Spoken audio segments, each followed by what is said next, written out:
Bonsoir, très heureux de vous retrouver à nouveau dans le cadre de cette émission. C'est la première édition du mois de février 2022, d'avance bon déroulement de ce mois. Joyeux anniversaire à ceux qui le célèbrent ce 13 février, c'est le cas du président de la République.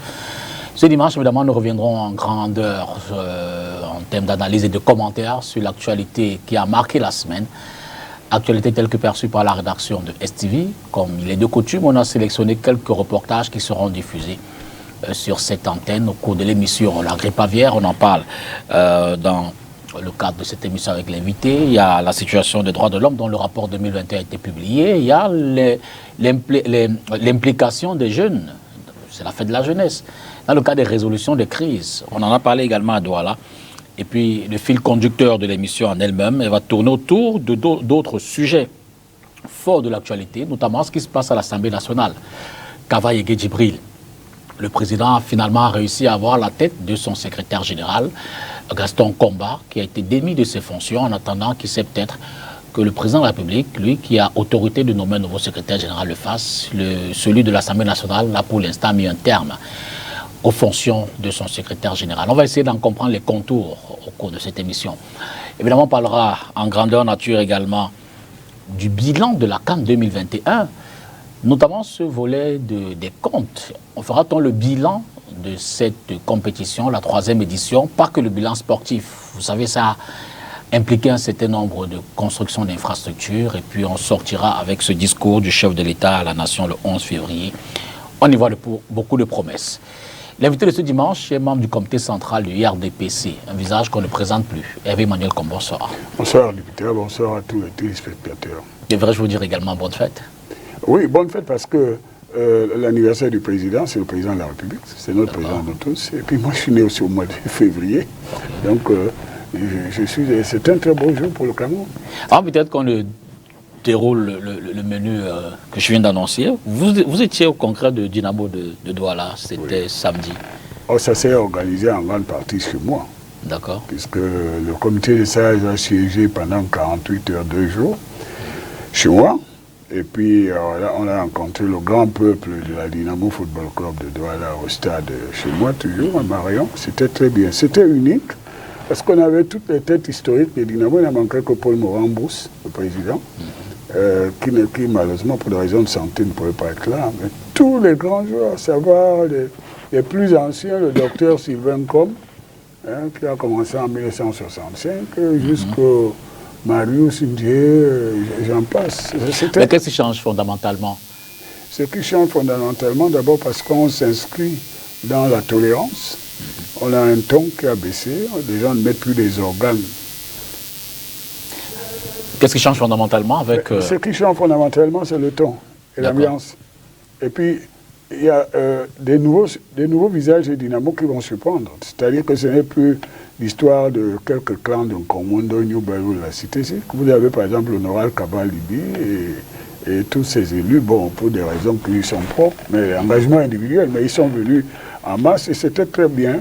On dansait les uns les autres, Joseph-Antoine Bell et tout ça. Donc c'est le peuple Wassava Timpo qui a voulu faire la démonstration qu'on n'était pas moins intelligent que les autres.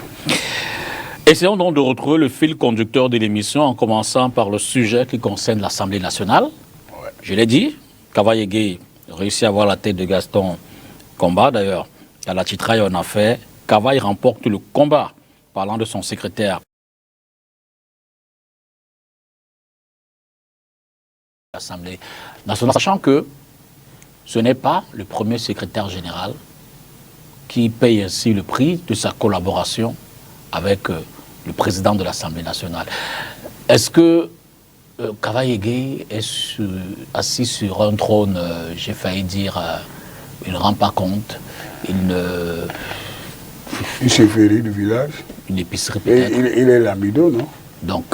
Non, ce qui se passe à l'Assemblée nationale est totalement absurde, incompréhensible et nous fait poser des questions. On fait bégayer la République, un minimum de règles de gouvernance de la République à l'Assemblée nationale. Donc il n'est pas question pour moi d'entrer dans qu'est-ce qui s'est passé entre le secrétaire général, l'honorable Gaston Komba, dont j'assume l'amitié, et le très honorable président de l'Assemblée nationale, Mais il se trouve qu'il va falloir qu'on remette un peu les normes et que les choses se fassent pas selon les humeurs d'un homme ou d'un groupe. Vous savez, il y a une instabilité dans l'administration de l'Assemblée générale due au fait qu'on change un peu trop de secrétaires généraux et parfois pour des raisons qui sont éloignées des missions qui leur sont assignées. Et ça se fait avec des méthodes qui sont contestables et qui peuvent être regrettables. Voyez-vous, quand nous sommes dans le même parti, Gaston Komba est un militant, ancien parlementaire RDPC, et que vous entendez dans un morceau d'audio, s'il est prouvé que c'est bien le président de l'Assemblée, être qualifié d'opposant, je pense que c'est une instrumentalisation des querelles à l'intérieur d'une structure qui est totalement inacceptable. Et c'est un chantage, en fait, qui n'est pas compréhensible. Donc, il va falloir que ça soit au clair. Et puis, moi, il y a quelque chose qui me gêne. Je ne sais pas comment le président peut désigner quelqu'un et quelqu'un d'autre... Le président de l'Assemblée nationale. Quelqu'un d'autre le relève de ses fonctions. Il y a là quelque chose qui porte atteinte au principe de parallélisme des formes et même au fondement de la République. Le président ne peut pas vous désigner. Et quelqu'un d'autre, sans attendre la réaction du président, vous relève de vos fonctions en vous qualifiant de... Je ne sais pas, c'est que c'est qu'une faute lourde d'un collaborateur qui est administratif, même s'il a une casquette politique. Je n'arrive pas à comprendre. Et donc, ça fait bégayer la République et c'est pas bon. Comment pourrait réagir le président? Justement, vous faites bien de le relever. C'est son jour anniversaire. Je ne fais pas partie des marabouts qui parlent à son nom aujourd'hui. Joyeux anniversaire, Monsieur le Président. Happy birthday, Monsieur le Président. Je pense que le Président, il est mis là devant une situation où, bon, comme à son habitude, il n'aime pas participer à l'agitation des faits divers. Mais je pense qu'il va saisir cette occasion pour remettre un peu les choses en l'état. Et je crois, si je ne me trompe pas, que normalement on devrait procéder au renouvellement du bureau de l'Assemblée au mois de mars. Attendons, ce n'est pas le jour de l'anniversaire qu'on va... Si on s'arrête, excusez-moi, sur ce qui s'est passé à l'Assemblée hier matin, il n'y a pas eu vote, d'accord, acclamation et tout ça. Je pense que même dans les congrès de l'UNC, on ne procédait pas comme ça.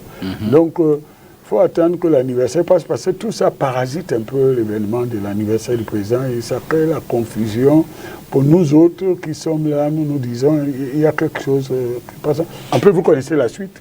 Alors, vous faites bien on dit que l'Assemblée nationale va avoir des filiales en Gaoundélé, quand vous êtes à Marois, et quand vous savez qu'il y a des organisations de 11 millions, je ne sais pas, d'électeurs nordistes, de tout ça, je pense qu'il va falloir que tout le monde se calme et qu'on revienne dans la maison pour tous de la République, et qu'on ne fasse pas bégayer la République. Vous faites bien de rappeler qu'il y a un renouvellement des organes du bureau de l'Assemblée nationale. Normalement, si je ne me trompe pas, mais je parle sous... Oui, c'est la session, absolument, c'est cette session-là.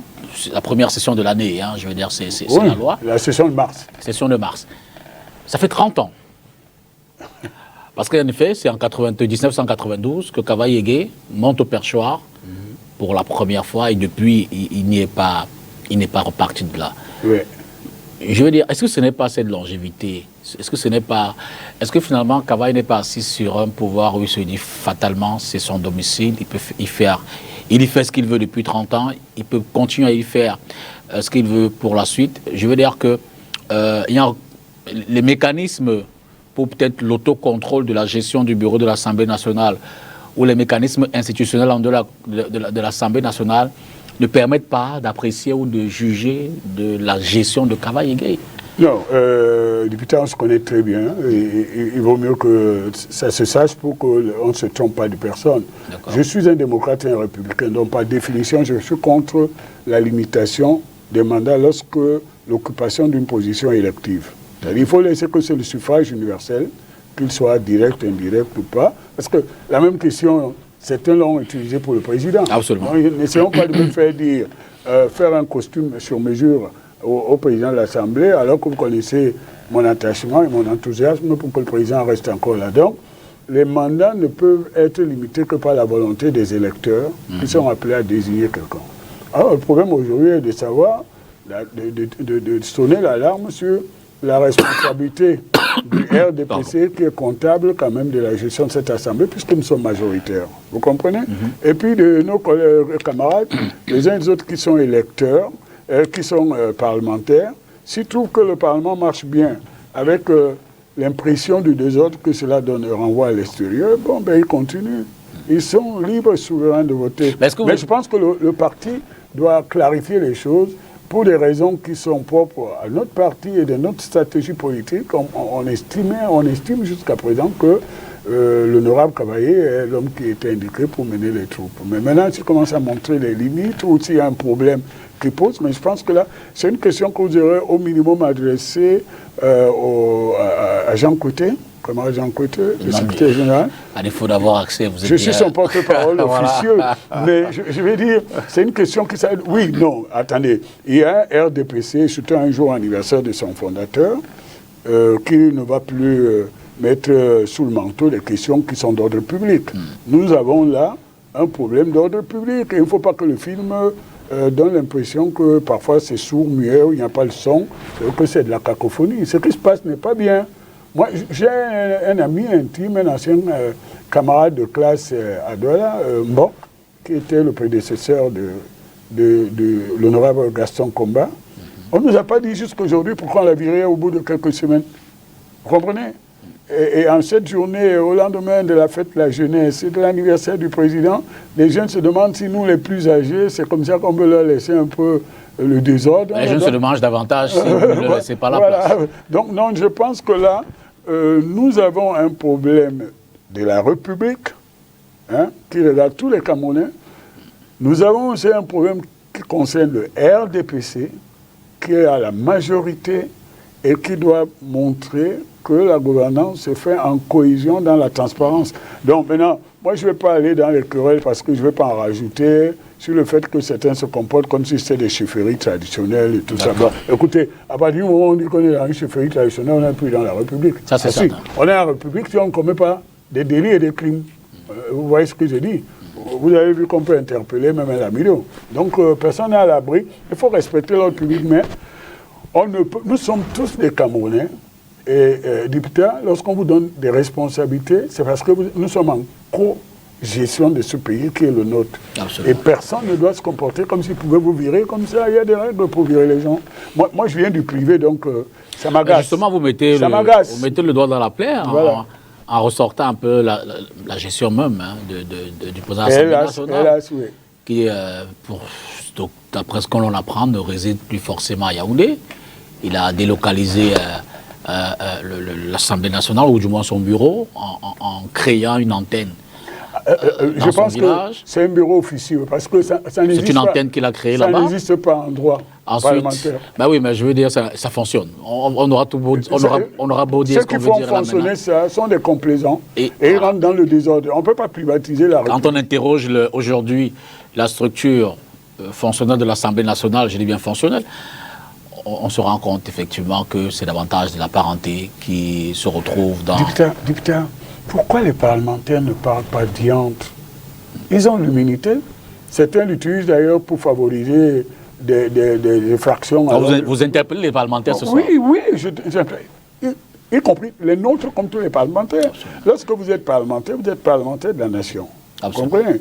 S'il y a un dysfonctionnement dans le fonctionnement d'une institution essentielle de la démocratie, et c'est le cas de la Chambre basse, on ne peut pas laisser cela perdurer. Alors, ceux qui prennent cela en disant qu'il y a un seul homme qui incarne un pouvoir, même dans sa mobilité, le pouvoir se trouve là où il se trouve. Vous le connaissez?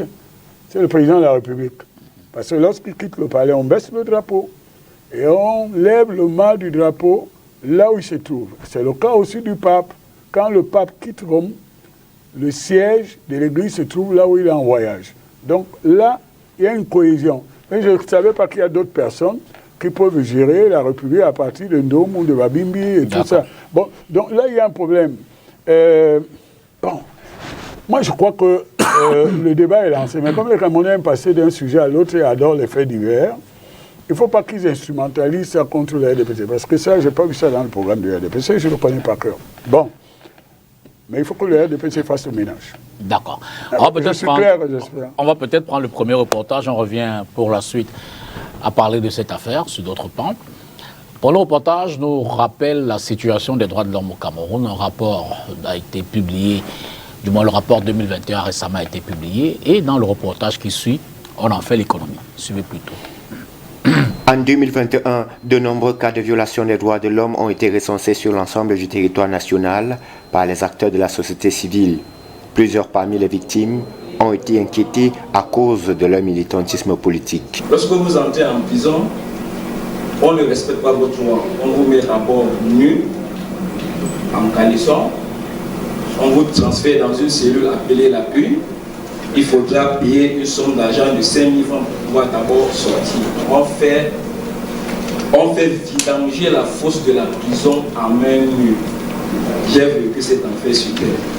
À ce jour, la situation des droits de l'homme au Cameroun, selon le rapport annuel ici présenté, est plus qu'alarmante. Tenez par exemple, pour la seule année 2021, au moins 897 cas d'incidents meurtriers, 277 cas d'enlèvement, 162 cas d'incendie, 423 cas d'autres types de violences ont été enregistrés, à 80% dans les régions en proie à la crise sécuritaire. Ces incidents font des victimes autant du côté de l'État que des civils. C'est très très grave chez nous. J'espère que les choses vont changer. Ce qu'on est en train de faire, c'est pour faire une formation aussi. Pour les gens qui sont pris en contre l'État aussi, mais pour le militaire aussi. Parce qu'il y a les choses, même s'il y a une guerre, le droit international humanitaire dit les choses que tu ne dois pas faire. Donc on est en train de faire ça. Et on a constaté aussi que beaucoup de gens qui sont pris n'ont pas fréquenté à l'école aussi. Pour ce groupe de travail qui rassemble la crème des acteurs de la société civile, auteur de ce rapport, il faut urgemment stopper la saignée. Nous avons fait des propositions dans le sens de la sensibilisation et l'éducation des populations. Quand il faut réformer ou alors quand on dit que la loi de 2014 sur le terrorisme est mauvaise, nous ne disons pas qu'il faut la jeter et ne rien faire. Nous disons qu'il faut la jeter, mais il faut maintenant s'asseoir et faire une nouvelle loi, n'est-ce pas, qui soit propice pour la lutte contre le terrorisme dans la protection, n'est-ce pas, des droits humains et des libertés fondamentales. Ces recommandations sont adressées aux autorités camerounaises ainsi qu'à la communauté internationale afin de décrisper le climat sociopolitique dans le pays. Hervé Manuel, comme le Cameroun n'arrive toujours pas à être un exemple en matière de droits de l'homme, on note assez souvent les violations, c'est encore le cas en 2021, on en note déjà en 2022, on a à peine au mois de février, des personnes qui sont en prison, souvent pour des faits politiques, mais au-delà aussi... Non, parfois. Oui, souvent. Parfois, souvent, bon. Non. Dans tous les cas, le fond de l'idée, c'est de dire que le Cameroun a du mal à se mettre véritablement sur le chemin du respect des droits de l'homme. C'est le Cameroun qui fait ses lois, mais qui n'arrive pas souvent à respecter ses lois. Bon, nous avons certainement des évolutions à faire sur le plan de notre arsenal juridique, que ce soit législatif. Il n'y a pas un pays au monde qui a 100% de réussite en matière de liberté. Mais en même temps, tous les pays au monde n'ont pas les mêmes méthodes de violation des droits de l'homme. Attendez, je vais y arriver. La volonté du président Paul Biya, si vous lisez ses ouvrages, c'est d'évoluer vers une société de liberté. C'est-à-dire qu'on ne soit pas privé de liberté à cause de l'expression de ses opinions. Une volonté qui tranche avec la réalité. Alors, mais bon, merci d'insister pour être défenseur. Lorsque vous présentez ce reportage qui est excellent, je voulais faire deux remarques. D'abord, vous montrez les images où des gens brandissent un drapeau qui n'est pas celui de la République et veulent nous l'imposer. C'est un trouble à l'ordre public. D'accord? Et là, je ne sais pas si c'est un problème de français, je ne sais pas, hein, mais il y a une dame qui dit carrément qu'il faut jeter la loi. Non, il faut améliorer la loi. Il faut que la loi soit amendée s'il le faut, mais ça doit aller dans une évolution. D'abord, on ne veut pas prendre... Je crois que c'est l'esprit de son intervention. Il a dit qu'il faut jeter la loi et faire une nouvelle. En fait, pour dire que si la loi est mauvaise, il faut l'améliorer, il faut la changer. Tout le monde te connaît, tu es un homme du consensus. Je ne suis pas le porte-parole de cette dame. Mais elle a dit, en Mondovision, qu'il faut jeter la loi. On ne jette pas une loi dans une république. On ne jette pas, parce que la loi est le principal cadre de sécurité de nos libertés. Absolument. Sinon, ça devient la loi du plus fort, des aboyeurs et tout ça. Bon, quand j'ai fini ces observations qui m'inquiètent en tant que démocrate, mais en même temps, je dis qu'il y a des évolutions. Nous devons faire des évolutions. Et si vous voyez, il y a une évolution, elle n'est peut-être pas à la vitesse que certains souhaitent, mais nous avons des évolutions. Et nous, on a un gros problème, d'abord parce qu'on mélange un peu tout. Il y a d'abord l'arsenal juridique, qu'il faut être très vigilant, que ça évolue tout le temps.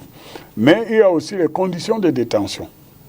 Hein? Vous voyez que nous avons une infrastructure pénitentiaire qui est totalement obsolète et dépassée. Et depuis le vice-premier ministre Amadou Ali jusqu'au ministre d'État Laurent Esso, il y a des efforts qui sont faits, mais qui ne sont pas suffisants parce que la population carcérale est devenue incontrôlable. Et puis, bon, moi, j'étais enfant, la prison nouvelle. Mais là également, selon des praticiens du droit, avocats et autres, c'est l'une des conséquences de ces violations des droits de l'homme parce que, oui, tout au moins sur la question des garanties. Ça participe au sentiment de la fragilité des libertés et des droits de l'homme. Ça participe. Et je pense que là, il faut accélérer. Parce que moi, quand j'étais enfant, je suis né dans la ville de Douala. La prison de Douala, la maison d'arrêt de Douala était prévue pour 600 personnes. Apparemment, aujourd'hui, même les gens les plus prudents disent qu'on a dépassé 6 000 personnes de détention, et souvent des détentions provisoires. Et même dans le quotidien, il faut... Parce qu'on parle toujours des droits de l'homme quand ce sont les groupes politiques qui s'agitent. Hein, et qui souvent sont à la limite des atteintes à la sûreté de l'État. Mais il y a le droit de l'homme quotidien. Comment peut-on aller mettre quelqu'un en prison simplement parce qu'il n'a pas payé les loyers ou parce qu'on a du mal à le sortir d'une maison? En plus, ici, nous aussi, on a des projets. Par exemple, on devrait être clair, ne plus faire que les gens aillent pour des contentieux qui sont à la limite très civile et commerciale à la gendarmerie, qu'ils aillent à la police.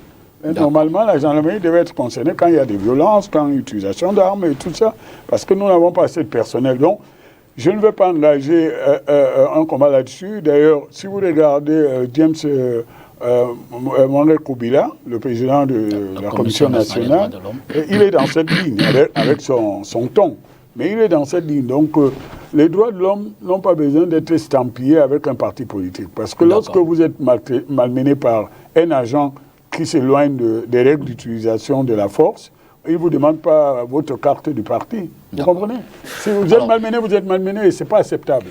Revenons sur le fil conducteur de l'émission, mais pour ressortir du premier sujet qu'on a abordé, on va passer à... Vous revenez sur l'Assemblée? Oui, mais justement moi, pour avoir... on m'a recalé, je ne suis pas parlementaire. Pour avoir votre avis, comment on en sort face à ce président qui est omniprésent, omnipotent, omnidécideur, qui a infiltré tout son réseau de management au sein de l'Assemblée, même si ce n'est plus forcément la hiérarchie en l'absence du président qui gère, lui-même pas toujours présent. Lui, il accuse son secrétaire général de malversation financière. Un secrétaire général, vous l'avez fait remarquer d'ailleurs avec beaucoup de pertinence, nommé par le président. Dans ce cafouillage, comment on en sort? Première question. Mais l'autre question, c'est, supposons que le président entérine cette sanction, ce limogeage, on va le dire comme ça, c'est tout comme. Et qu'il nomme un autre secrétaire général. Quelle est la conviction, la sérénité, la confiance que le nouveau secrétaire général peut avoir face à un président qui, sous un coup de tête, a déjà limogé 3 précédents prédécesseurs? Non, plusieurs. Non, mais il faut qu'on se comprenne. D'accord. Moi, je refuse d'être entraîné dans des débats de comités de soutien cavalier au combat. Bon, j'ai mes amitiés, je ne les cache pas. Gaston Combat est un garçon qui a... Personne ne fait ce débat non plus. Non, c'est un peu ce qui est en ville. C'est le climat que certains ont voulu instaurer. De sorte que même nos propres amis, pour défendre Gaston, parfois font de la maladresse. Tribalisent ou amènent à un débat qui n'est pas... La véritable question est de savoir, et ça c'est un militant, même titulaire du comité central, esprit libre qui la pose. Et vous allez deviner à qui je la pose. Le secrétaire général d'une institution est-il le secrétaire général du président de cette institution? Le secrétaire général de l'Assemblée doit cesser d'être le secrétaire général du président de l'Assemblée, quel que soit le président qui arrive. Absolument. Vous comprenez? Il est le patron de l'administration de l'Assemblée. Donc il faut qu'il y ait des critères objectifs pour le mettre en question et au moins ménager politiquement le fait que quand c'est le président de la République qui fait confiance à quelqu'un pour le désigner à une mission, de ce quoi une mission régalienne d'une telle importance, on doit ménager parce que là on a l'impression qu'on force la main au président et qu'on le met devant le fait accompli. Notre République commence à trop bavarder et c'est inquiétant Parce que des choses qui relèvent de l'intimité des gens qui sont au pouvoir sont d'abord exposées, malmenées dans l'opinion avant de revenir. Donc vous avez des documents qui circulent, un président qu'on accuse de signer les papiers dans les aéroports, ceci, cela. Je pense que ça fait bégayer la République. Donc moi, mon sentiment est que pour prévenir de telles situations, il faut les prévenir. Pour une République moderne, il va falloir que le secrétaire général de l'Assemblée soit discipliné, certes, mais il cesse d'être le secrétaire général du président de l'Assemblée. Et quelle que soit l'institution. Vous comprenez? Absolument. Le secrétaire général de la présidence de la République est l'homme de confiance du président de la République. Absolument. Mais le secrétaire général d'un ministère est le premier collaborateur, mais c'est un fonctionnaire. On dit les politiques passent, mais l'administration doit demeurer. C'est pour ça que chez les Anglais, on appelle le secrétaire général permanent secrétaire. Donc, il est là pour être même au-delà. Mais lorsque ça devient météorologique, où vous êtes secrétaire général sur la base des humeurs de quelqu'un qui est en plus dans un truc ultra sensible comme celui-là, il y a un problème et nous attendons des réponses. Vous voyez, nous attendons parce que nous voulons avoir une gouvernance vertueuse, une république sereine, avec une administration sereine. C'est bien de reconnaître que ce n'est pas encore le cas. On va prendre le deuxième reportage pour faire la transition et revenir parler de l'ARCAN, sous son volet évidemment bilan. D'abord, le président du COCAN parle sur une autre chaîne. Cet élément, la chaîne publique, c'est notre chaîne. Cet élément revient évidemment sur le 11 février 2022, la célébration de la 56e édition de la Fête de la Jeunesse. C'était cette semaine, donc, et à l'occasion, des organisations de la société civile ont organisé à Douala une rencontre pour interroger justement l'implication des jeunes dans les résolutions des crises, notamment les crises dans les régions du Nord-Ouest et du Sud-Ouest. Suivez plutôt.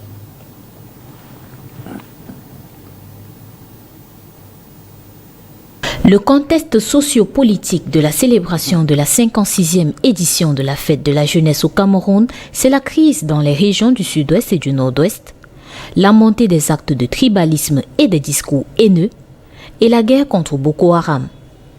Dans le processus de résolution institutionnelle de ces conflits, les jeunes ne sont pas suffisamment impliqués.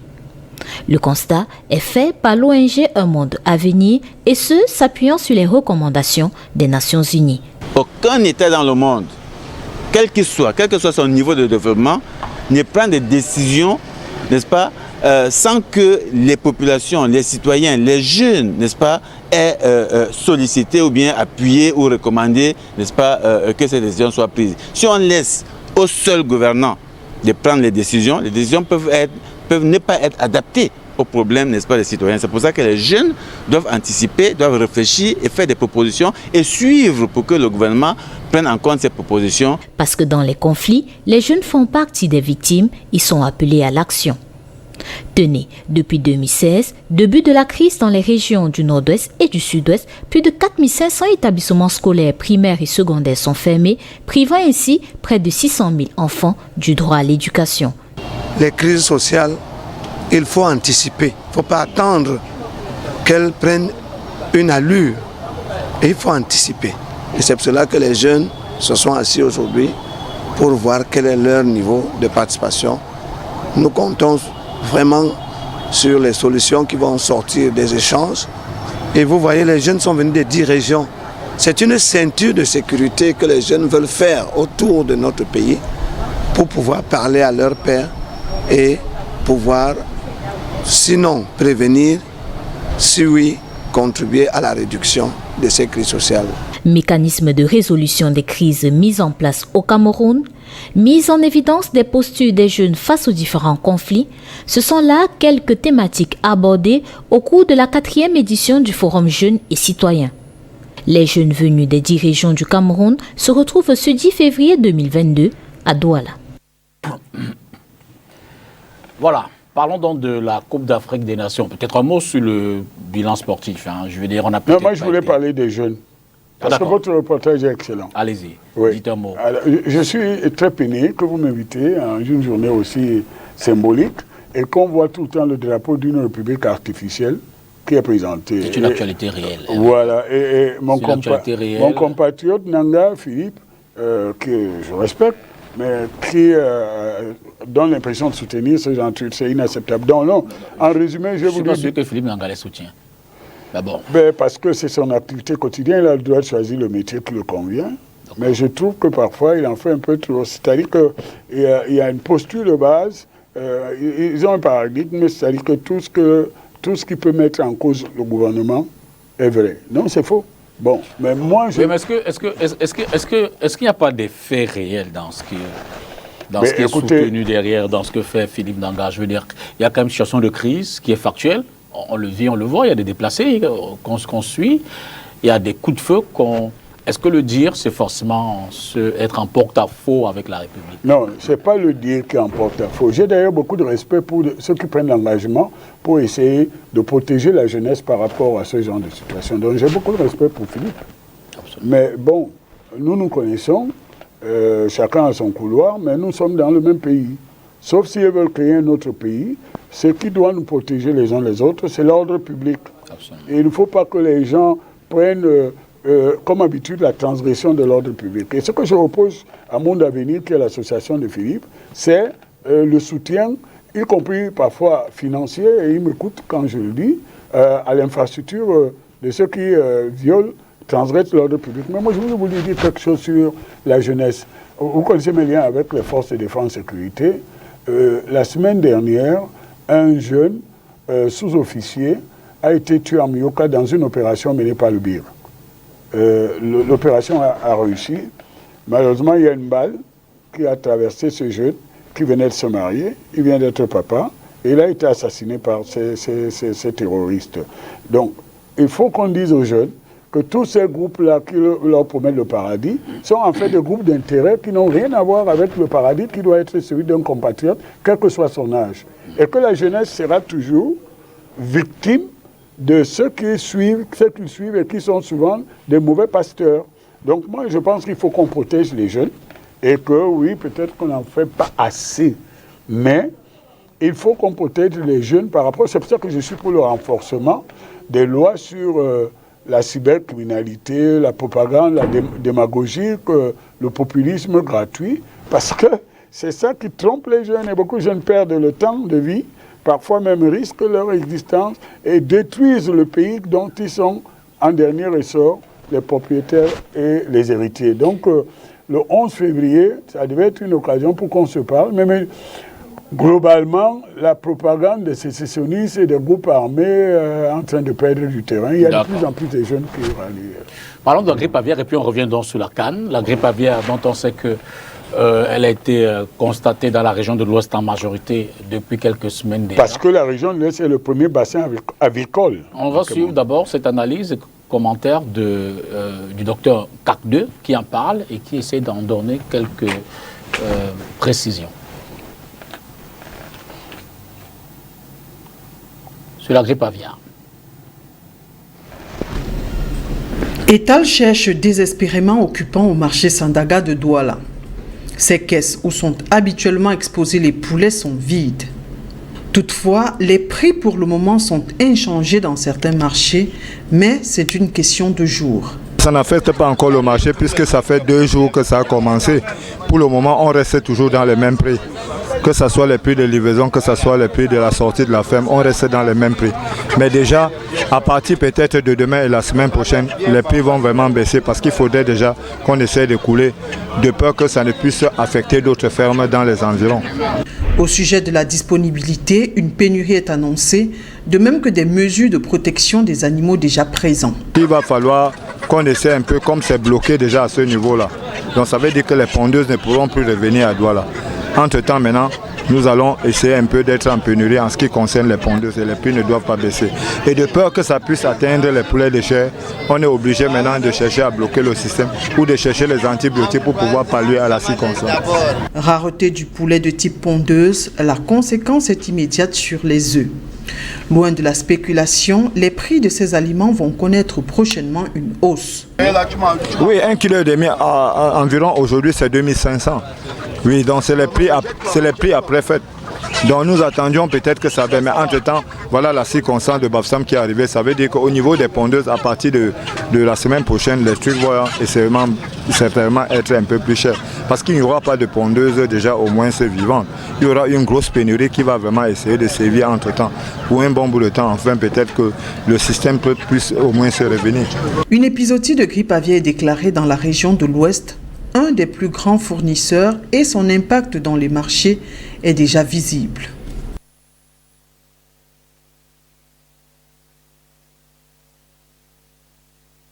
Une fois, pour finir, parler de cette analyse du docteur Louis-Marie Cacdeux, qui essaie de décrypter en fait l'actualité, les raisons, les conséquences et qui sait peut-être les méthodes de sortie de cette grippe aviaire. Suivez plutôt.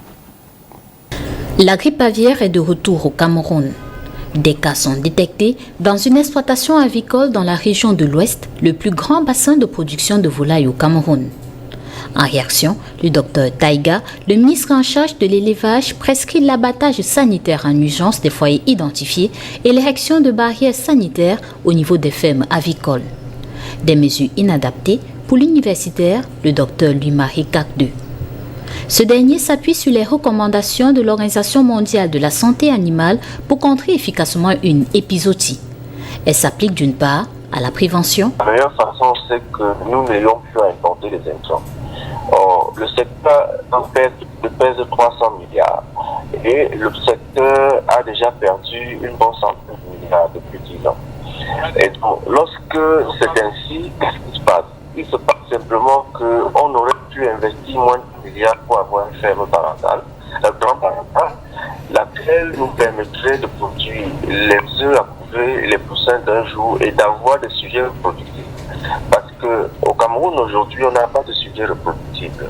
Et donc, les partout, on a produit des poulets de chiens que nous consommons et ces poulets de chiens ne se reproduisent pas. Et c'est cloné. Et donc, nous sommes obligés à chaque fois d'importer. Et d'autre part, à la limitation de la propagation du virus.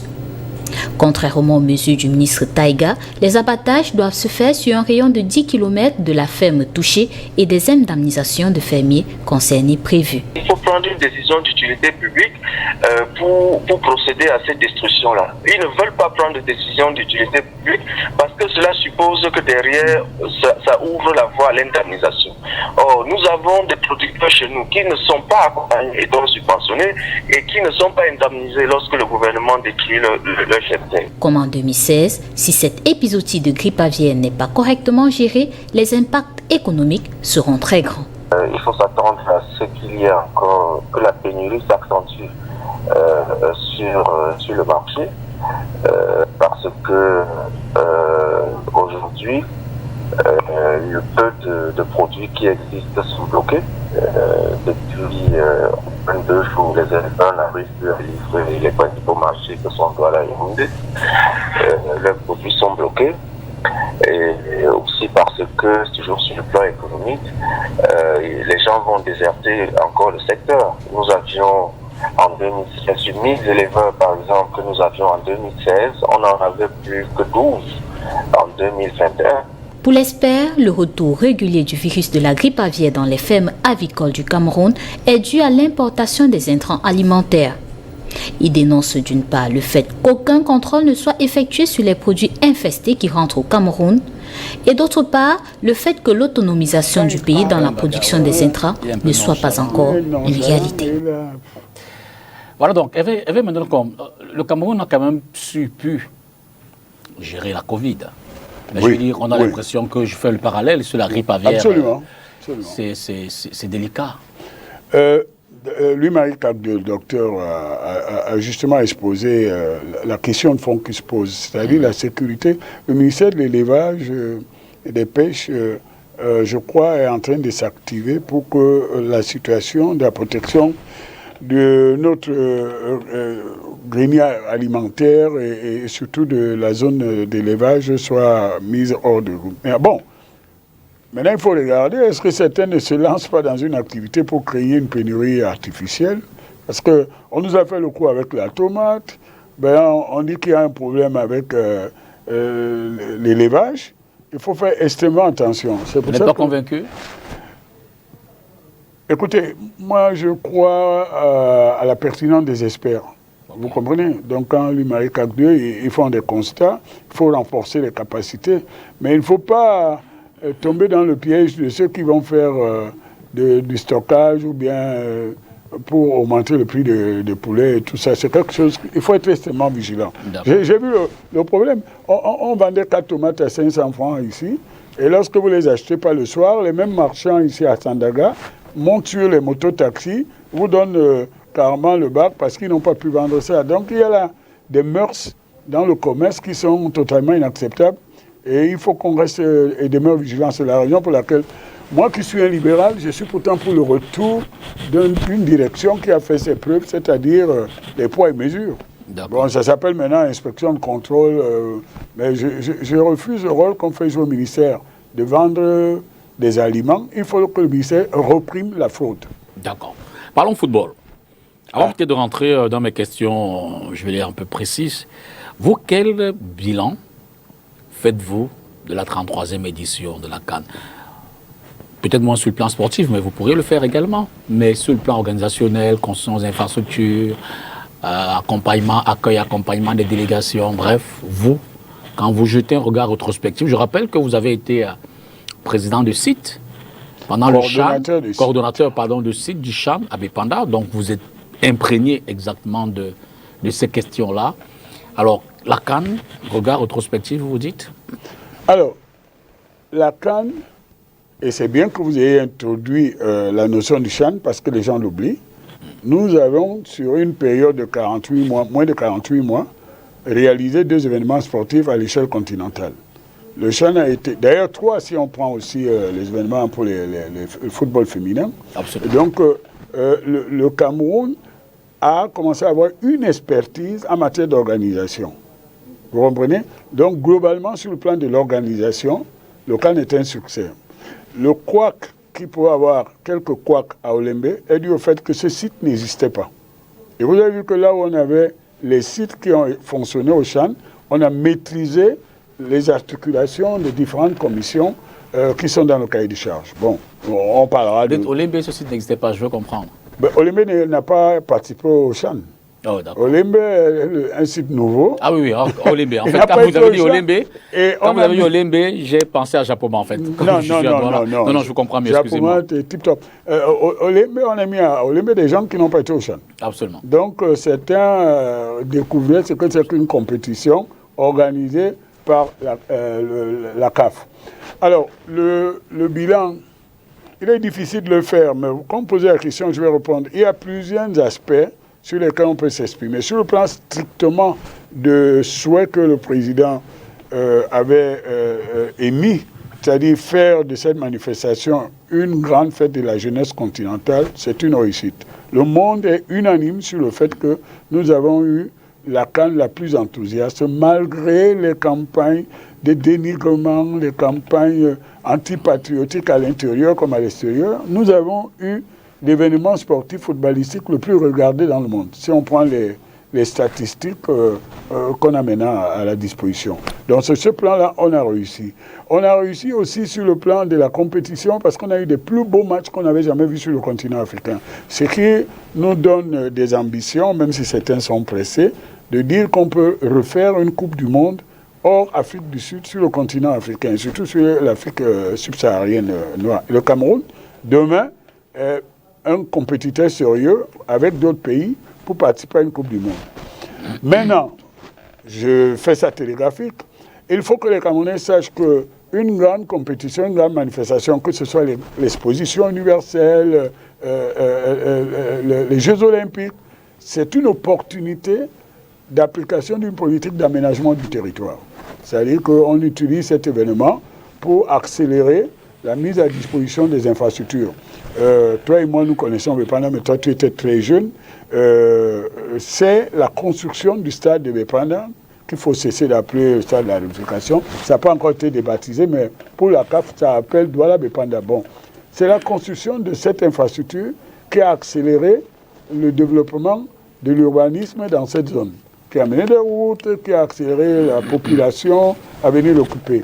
Donc, la CAN, avec le CHAN, ont été des occasions pour que, à travers une politique du président de la République, et on a mis beaucoup de moyens, on accélère les insuffisances d'infrastructures qu'on avait, et en plus de l'événement strictement footballistique. Absolument. Sur ce plan, il faut avoir le recul et la sérénité pour dire qu'est-ce qui a fait que certaines choses n'ont pas été faites et définitivement, mais qu'on devra faire, et pourquoi. C'est un autre débat. Mais les gens mélangent tout. Il y a même des gens qui disent que l'incendie qu'il y a eu dans une boîte de nuit, c'était la CAN. Bon, il faut que les gens se calment, et là-dedans, des responsabilités vont être distinguées. Il faut le jugement populaire ne sert à rien. D'accord. Mais là, justement, sur notre... Mais maintenant, il y a un dernier aspect que je dois dire aussi. Absolument. Il est incontestable aujourd'hui qu'il faut se projeter vers l'avenir. Nous avons des infrastructures d'une telle qualité qu'il faut commencer très vite à mettre en place des institutions, une administration pour les gérer et pour les garder en l'état.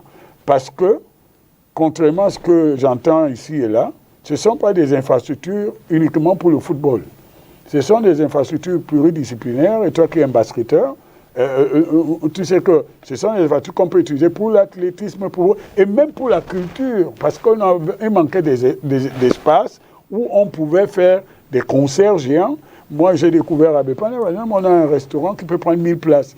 Donc les entreprises et tout le monde peuvent aller faire des conférences, des colloques, à condition que ça arrête. Donc il faut les rentabiliser et regarder vers l'avenir. Maintenant, ce qu'on n'a pas encore fini, les pénétrantes, les infrastructures pour arriver là-bas doivent être faites. Mais ça, le temps passe vite parce que quand on parle de la Coupe du Monde vers les années 2030, c'est demain. Hein? C'est demain. Donc moi, je suis optimiste. Globalement, on a bien organisé la CAN. Maintenant, il y a des éléments négatifs, c'est-à-dire dans cette organisation, il y en a qui n'étaient pas à la hauteur de leurs responsabilités. Par exemple, il y a eu une cacophonie sur la distribution des billets. On sort d'une année de pandémie, on a bien géré le CHAN. Et nous avons montré au monde, nous étions le seul pays qui organisait des événements à ce niveau. Quand le monde a regardé les images de Japoma ou de Bépanda, ils ont dit, tiens, aux États-Unis, tout le monde a dit, parce qu'on jouait le basket dans les chambres, n'est-ce pas, guichet fermé, ils ont dit, ça, c'est un exemple. Et cela a été accompagné d'une bonne politique, des mesures barrières. Mais à la CAN, il y en a qui ont confondu information et communication. Donc, vous avez un moment, on dit, les matchs ne recevront pas tout le monde. Et le lendemain, on dit, tout le monde peut y aller. Et il y a même des individus qui achètent des billets et les distribuent à des gens dont on n'a pas d'identification. Or, toi et moi qui avons participé au CHAN et tu as continué dans la CAN, nous savions que nous avons un élément central, la sécurité. Et lorsque l'information et la communication ne sont pas d'une très grande clarté, ça a des incidences sur d'autres commissions telles que la sécurité, le débordement et le fait que les gens n'ont pas anticipé. C'est la raison pour laquelle je le dis, parce que je suis un homme libre, Douala a donné l'exemple et il fallait qu'il y ait toujours 2 sites à Douala. On parlera des infrastructures aussi, parce que je réclame le fait que Bépanda est pour moi l'un des plus beaux stades, pour des raisons météo, tout ça, luminosité et tout. Mais on n'a pas anticipé certaines choses et certaines personnes n'ont pas été à la hauteur des responsabilités qu'elles avaient, et ça a donné quelques... Mais ce sont des impressions secondaires. Quand maintenant, au problème de l'argent et tout, c'est pas mon problème, je pense qu'il faut laisser les institutions désignées pour faire le bilan des uns des autres, et puis on va faire l'application de la loi. Nous avons un pays qui a un arsenal juridique en matière de contrôle de la gestion des deniers publics. Donc c'est un débat qui est manipulé, instrumentalisé par certains, d'abord parce que certains ont des démangeaisons, des remaniements, je ne sais pas comment ils le savent, et d'autres ont ça devient un problème de personnes. Et c'est ça qui est inadmissible. Mais nos compatriotes qui ont géré la CAN ont globalement fait ce qu'il y avait de mieux pour contenir, recevoir cette manifestation. Le Cameroun vient de montrer qu'il est capable de faire de très grandes choses. Et l'histoire retiendra la manière dont le président s'est impliqué et il est allé jusqu'au bout de son choix, puisque certains ont dit que le président ne viendrait pas à la finale. Oui. Bon, alors je dis bravo, monsieur le président, il a été là, il a été présent et c'est lui qui a été le père de cette manifestation. C'est une très belle manifestation. Je cite Infantino et d'autres qui disent que jamais il y a eu un autre événement footballistique sur le continent africain. D'ailleurs, dans le monde, cette année, il faut peut-être le dire, vous l'avez fait pour le CHAN, pour la CAN, il faut le dire. C'était la première fois depuis la pandémie qu'on organise sur un même site une compétition qui prend 24 pays, parce que la Coupe d'Europe s'est faite dans 11 pays. 11 pays, oui. Mais ils ont des capacités infrastructurelles qui font que le temps des vols d'avion pour aller d'un jour d'un point à l'autre. Mais c'est aussi lié à la pandémie. Voilà. On a pu contenir... voilà, mais ils jouaient même en guichet fermé. C'était un peu comme un film sur muet.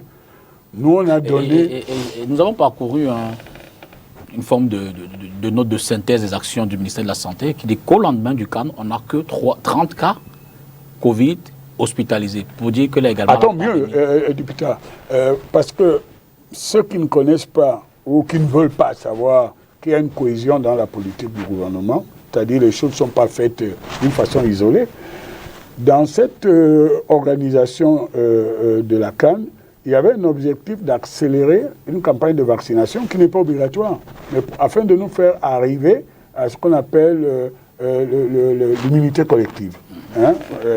À la taille de notre pays. Vous savez qu'il y a eu plus de 90 000 nouveaux vaccinés sans passe dans cet événement. Bon, il y a eu aussi des tricheurs, mais moi, ils ne m'intéressent pas. Mais ça a fait progresser, par exemple, notre lutte contre le Covid-19. Et aujourd'hui, le Cameroun est cité un exemple. J'ai entendu des gens, bon, il ne manque pas d'imbéciles dans un environnement, qui faisaient croire que c'est le Cameroun qui faisait les contrôles sanitaires. Non. C'était un événement CAF et c'est la CAF qui a choisi les agences qui sont venues contrôler. Ce n'est pas nous qui contrôlons les Comoriens s'ils ont le Covid ou pas. Et nous, on n'est pas responsables s'ils avaient le Covid.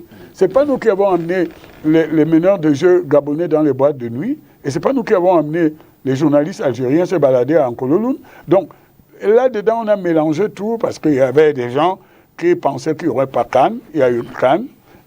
Et qui ne souhaiteraient pas que ce soit la réussite qu'il y a eu, il y a eu cette réussite. Donc moi, je pense que globalement, je suis positif, ce qui n'enlève en rien les responsabilités individuelles sur certains comportements. Vous comprenez? Lesquels, par exemple? Je dois être... Mais écoutez, lesquels, par exemple, s'il est avéré qu'il y a eu des détournements en amont dans ce projet-là, c'est contraire à l'ordre public. Vous savez que je suis un défenseur de l'ordre public. Bon, le reste, ce sont les individus. Ça nous ramène à la question sur les relations de travail entre compatriotes. Mais je voulais embrayer justement... Il y a des gens qui avaient des responsabilités et qui les ont domestiqués, ils ont appelé des cousins, des neveux et tout. Et ça donne des résultats. Vous retournez à l'Assemblée nationale. C'est peut-être un épiphénomène, mais je veux dire que ça non, c'est méprisable. Non, je parle d'autre chose. C'est peut-être un épiphénomène, mais ça a quand même marqué, je veux dire, sur le plan de la com. On a pu voir comme...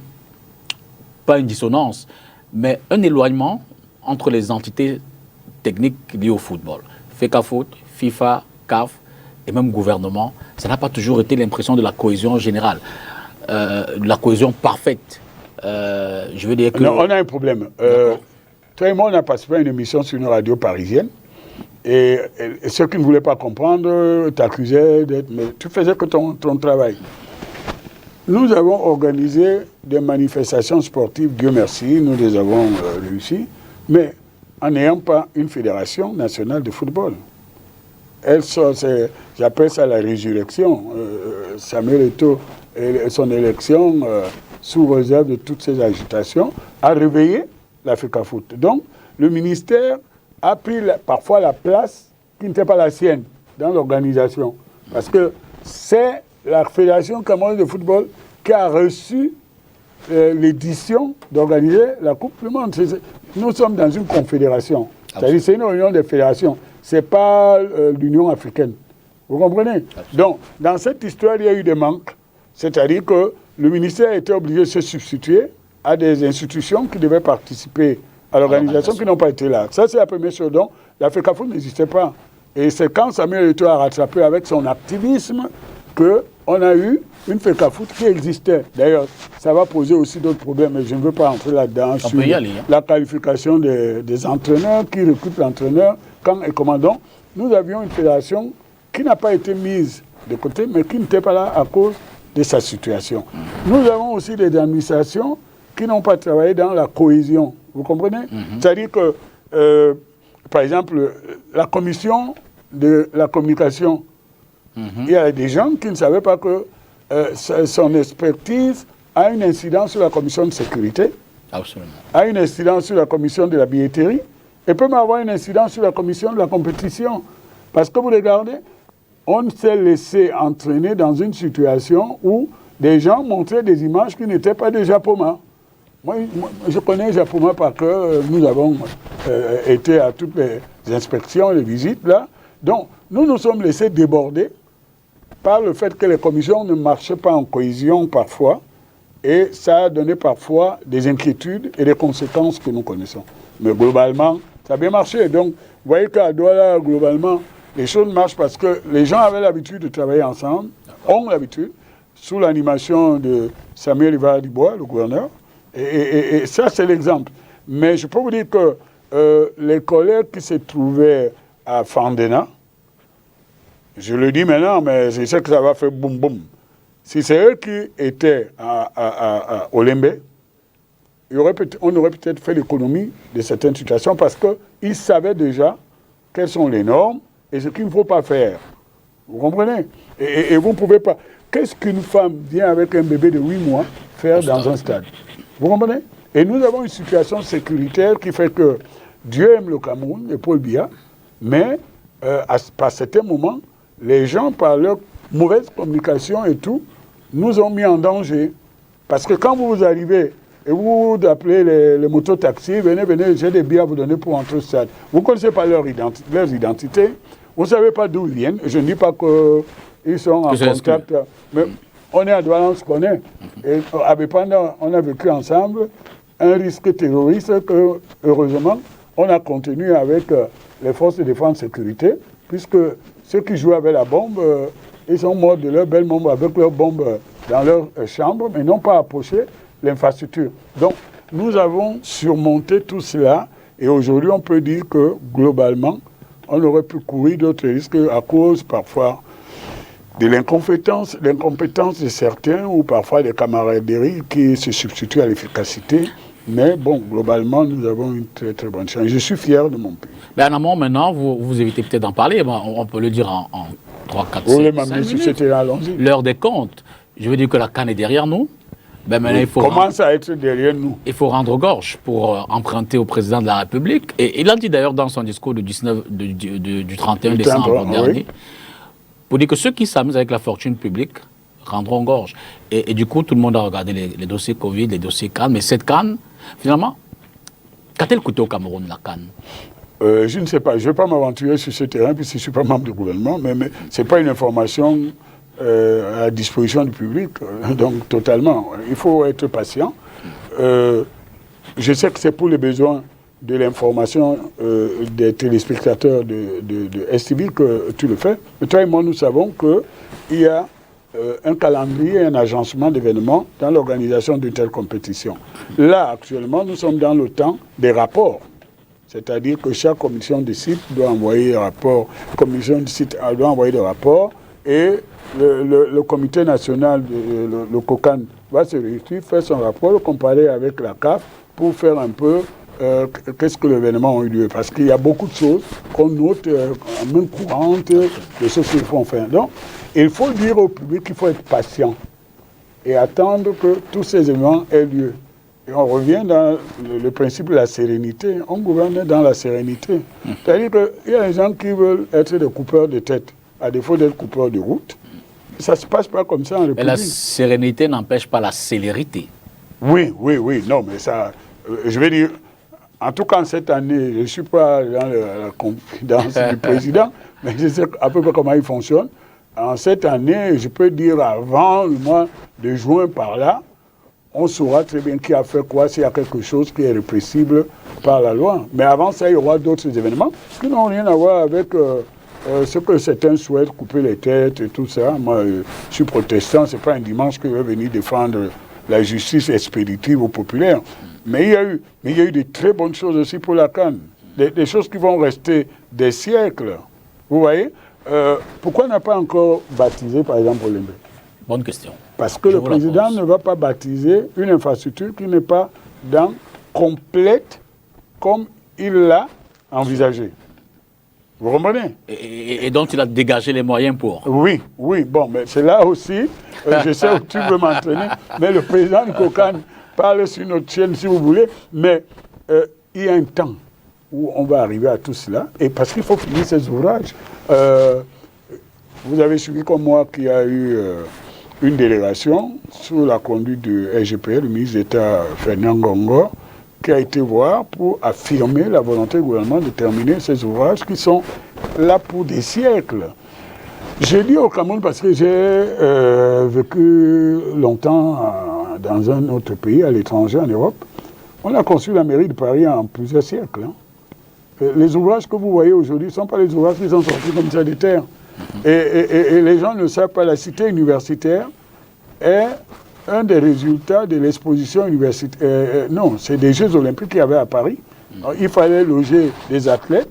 Et lorsqu'on a fini, on l'a utilisé pour loger les étudiants, surtout les étudiants étrangers qui venaient faire les études. Donc vous avez des célèbres Camerounais, Kontu Komini, Ndamdioya, Pierre Flambeau Ngayab, ce sont les gens qui ont habité à la cité universitaire. Donc, les infrastructures qui résultent de cette organisation ont une destination pluridisciplinaire, pluridirectionnelle pour répondre à la demande du Cameroun de demain.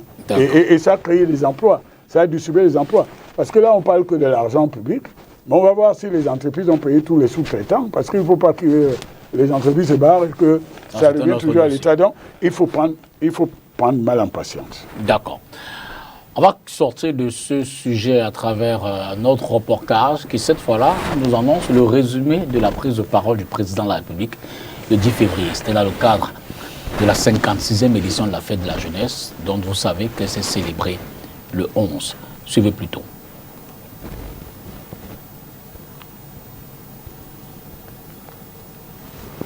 On va écouter Paul Biya dans ce résumé du discours du 10 février. C'est derrière ce reportage résumé. The head of state, President Paul Biya, in his habitual 10th of February message to young Cameroonians, heightened sport, digital technology, the economy, and unemployment, which are major areas of concern for the 21st century Cameroonian youth. The first 10 minutes of the Republic's first citizen honor the smooth organization of the just-ended AFCON tournament and congratulated the Lions for a remarkable third place. Just as you can play well and lose. That is why I believe what we must remember at the end of this great sporting festival is the delightful stage of the indomitable Lions who throughout did fairly well. On the economic landscape, he noted that government intends to mobilize additional resources for small and medium-sized enterprises as youth entrepreneurship can serve as a key driver for Cameroon's economic transformation. Prices.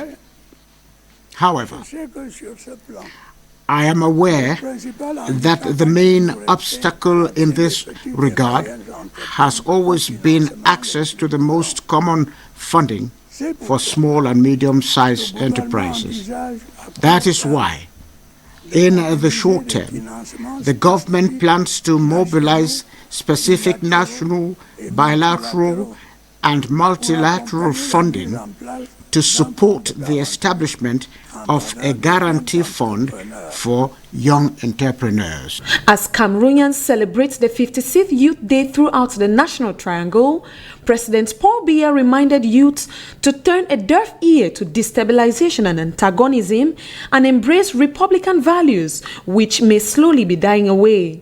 The pathway to a successive future is to stand on the shoulders of Francis Ngannou, Francis Chofo, and others who are of exemplary standings, as the future of Cameroon is determined by the decision of youths today. Emmanuel Combe, le président est resté constant dans son discours. D'abord un rappel sur le bilan en termes de création d'emplois, mais également un espoir pour l'avenir. On parle de 600 000 emplois à créer dans les prochains jours. Le président parle d'un plan jeune pour l'entrepreneuriat. Il a annoncé la création du Conseil national de la jeunesse. Pour bien également de l'emploi, de l'emploi, l'emploi jeune.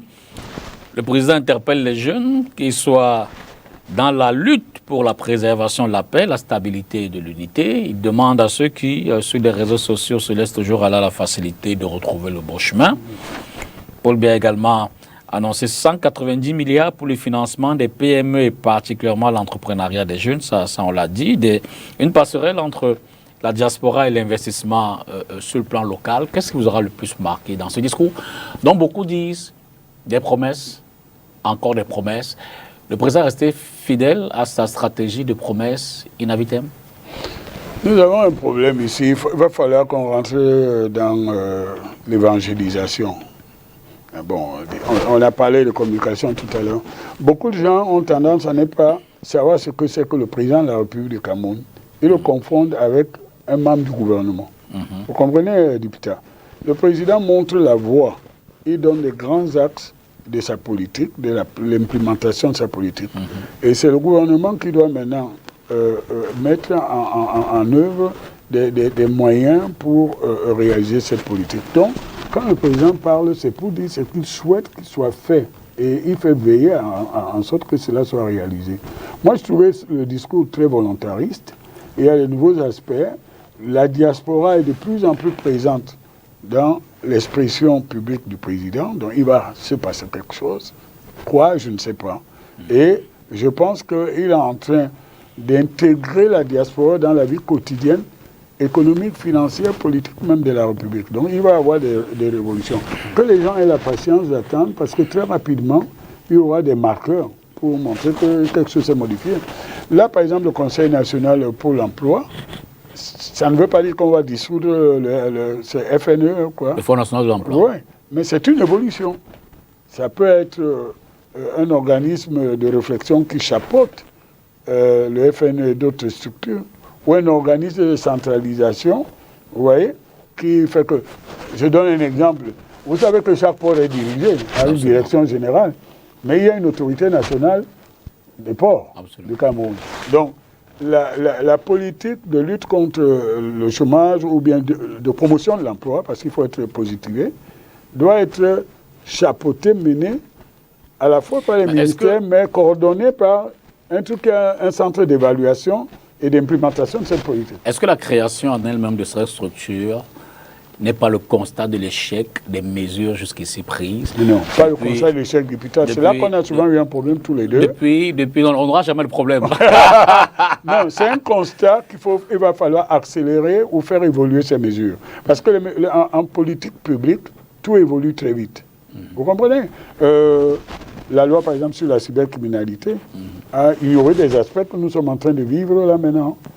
Bon, il y a aussi d'autres lois. Donc, toute mise en place d'une institution publique a besoin de s'adapter. C'est ce que vous appelez, vous les plus jeunes, up-to-date, la mise en jour. Donc, le président fait le constat qu'il va falloir faire... Je peux vous dire qu'il y en aura dans plusieurs secteurs, on va avoir des évolutions importantes. Hein? Je vous donne un secteur qui me vient comme ça à l'esprit.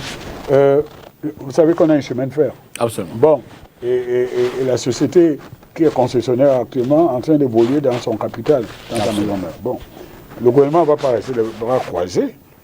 Il va certainement créer une autorité de chemin de fer du rail pour coordonner tout cela, parce qu'il n'est pas sûr et certain qu'on donne au même concessionnaire le développement qu'il peut avoir, par exemple, sur le dégagement de Ngaoundal, Kribé, DA et beaucoup de choses.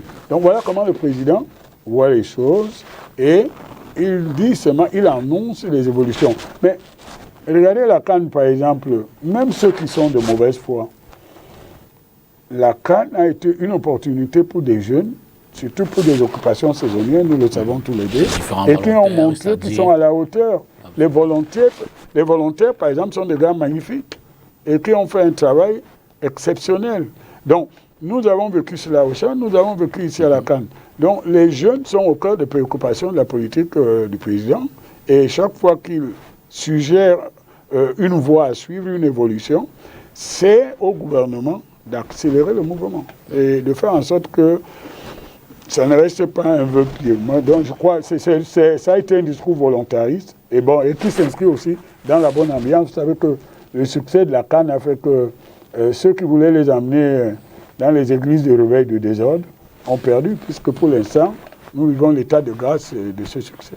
Mais il y a quand même cet aspect sur lequel le président a insisté, relever le patriotisme de cette jeunesse.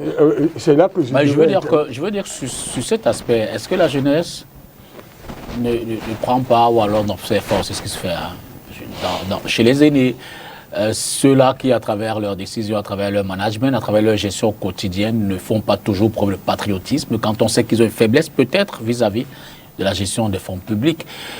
Le président interpelle de la jeunesse, mais ne peut-on pas faire mieux en interpellant les gestionnaires aussi?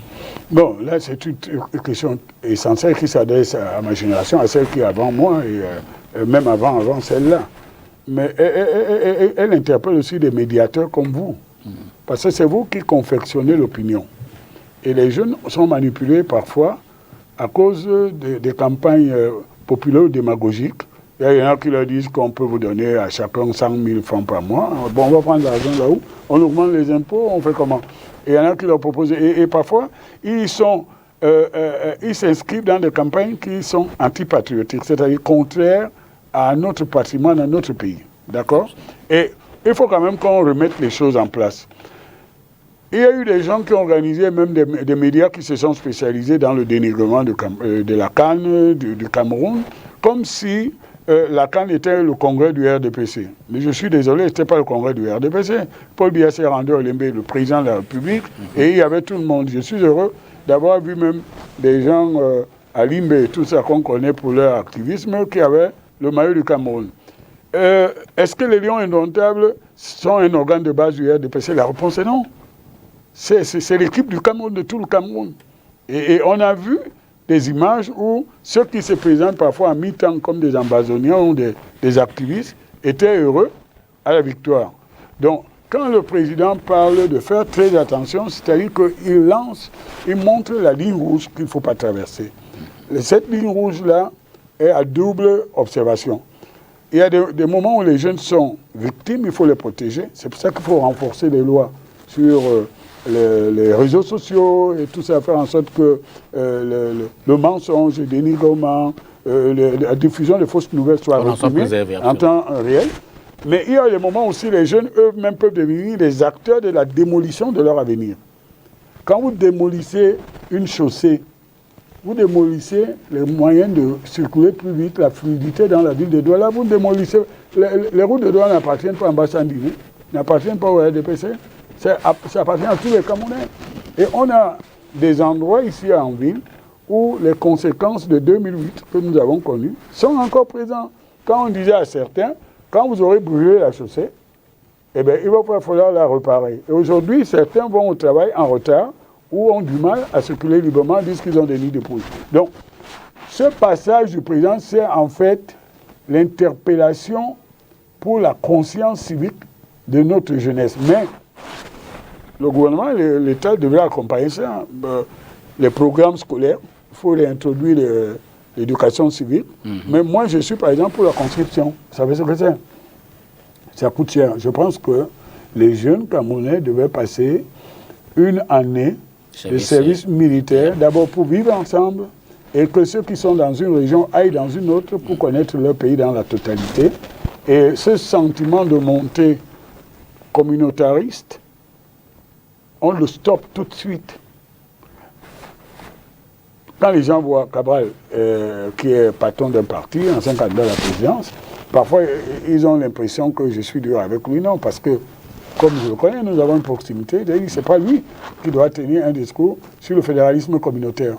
Mais quand vous envoyez aussi un média comme Guibal Gatama, qui est talentueux, mais c'est démagogique et dangereux pour notre cohésion sociale, des expressions genre 11 millions de nordistes. Et vous avez vu à l'Africa Foot, il veut faire une équipe de nordistes. Bon, alors, tout cela mis ensemble est potentiellement dangereux pour notre jeunesse et pour notre cohésion nationale. Nous ne voulons pas leur léguer un pays morcelé en salami, et c'est ce que le président a voulu leur dire. D'accord. Eux-mêmes, ils se prennent en charge et préservent ce patrimoine qui leur appartient. Vous savez, Paul Biya va rester dans l'histoire comme un rare président qui n'a pas hypothéqué la richesse de son pays.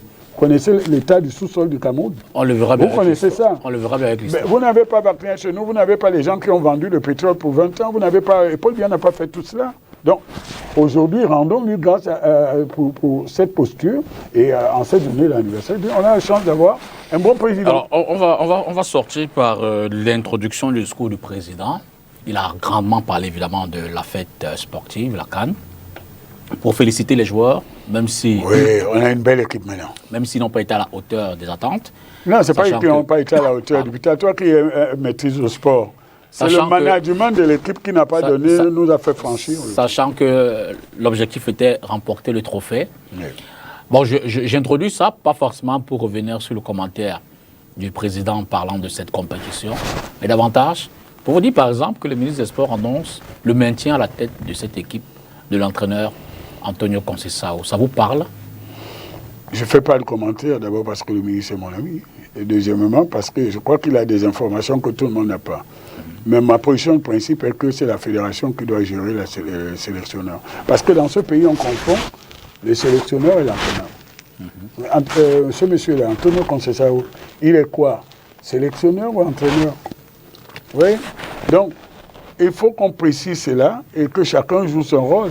Je croyais que c'était les fédérations qui recrutaient les entraîneurs, mais maintenant, si c'est l'État, c'est celui qui paye, qui donne des ordres. Il y a une convention... Non, la norme internationale est que c'est la fédération qui s'occupe des entraîneurs. Ça se passe comme ça, là où ça marche bien. Mais je vous ai dit, l'Africa Foot sort du coma et plusieurs administrations avaient pris la place de l'Africa Foot. Justement, vous avez relevé cette impulsion, cette nouvelle impulsion à l'Africa Foot, cette ambition de Samuel Eto'o à vouloir briser... J'essaie de le brider parce qu'il ne veut pas qu'on me le brise.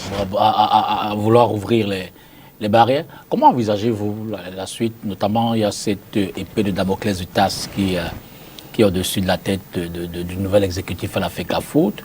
Mais de façon globale, comment envisagez-vous, comment entrevoyez-vous la suite dans cette relation MINSEP, FECA Foot, équipe nationale et tout le reste organisation de football? Je pense qu'on doit ramener les choses dans la norme universelle et internationale. C'est-à-dire annuler l'élection et puis recommencer tout à zéro? Non, je vais y arriver. J'ai la chance, j'adore Samuel Eto'o puisque nous avons des liens que vous devinez. Mais Abdourahmane est quelqu'un qui a aussi mon estime parce qu'il a la rectitude, comme le protestant que je suis. Mais il y a un temps pour tout, comme on dit dans le cantique, et il faut un moment arrêter. Donc aujourd'hui, la norme internationale, c'est que l'État fasse tout pour favoriser le retour au fonctionnement normal des fédérations. Parce que ce qui se passe à Africa Foot, c'est la même chose qu'il a failli avoir au FECA Cyclisme, FECA CADA, et tout ça. Nous connaissons ces fédérations, FECA Basket. Bon, donc il faut que l'État favorise plutôt la montée en puissance des fédérations, parce que le sport n'est pas encadré par les arrêtés ministériels. Donc il faut qu'on laisse ces fédérations fonctionner, mais préserver l'ordre public en faisant en sorte que chaque association respecte ses propres textes. L'État a été plusieurs fois complaisant avec les transgressions des textes de l'Africa Foot par ceux qui se présentaient comme les membres de l'Africa Foot. Vous comprenez? Absolument. Donc je pense que le premier travail qu'on doit faire, c'est amener cette situation. Vous voyez que quand ça a l'air de marcher comme ça, ça donne des résultats. La CAN a été enthousiaste parce que toute la jeunesse a dit c'est terminé avec le désordre de l'Africa Foot. Bon. Et Samuel Eto'o est une chance. Il n'est pas venu pour s'installer là pour 30 ans ou 50 ans. C'est une chance qu'on doit utiliser que des sportifs. Voyez-vous, les Jeux de Londres ont été gérés par qui? Par un médaillé d'or olympique. Donc, les fonctionnaires et l'administration doivent permettre à ce que l'expression libre des associations se fasse. Nous sommes dans un état de droit et le président Paul Biya favorise un état de liberté, pas un état administré par les fonctionnaires. Hervé Manuel, merci d'avoir échangé avec nous pour le plaisir évidemment de nos téléspectateurs à propos des sujets d'actualité qui nécessitaient des réponses. Merci de l'invitation. Cette émission est très redoutée, mais ça paraît court parce que nous avons abordé beaucoup de choses. Mais je voudrais dire encore, joyeux anniversaire, Monsieur le Président, et nous sommes heureux d'être les fils d'un père aussi attentif et attentionné. Merci. Merci à vous à la maison d'avoir suivi cette autre édition de Face à l'actu. Merci et d'avance, bon début de semaine, parce que demain c'est lundi. Bonsoir.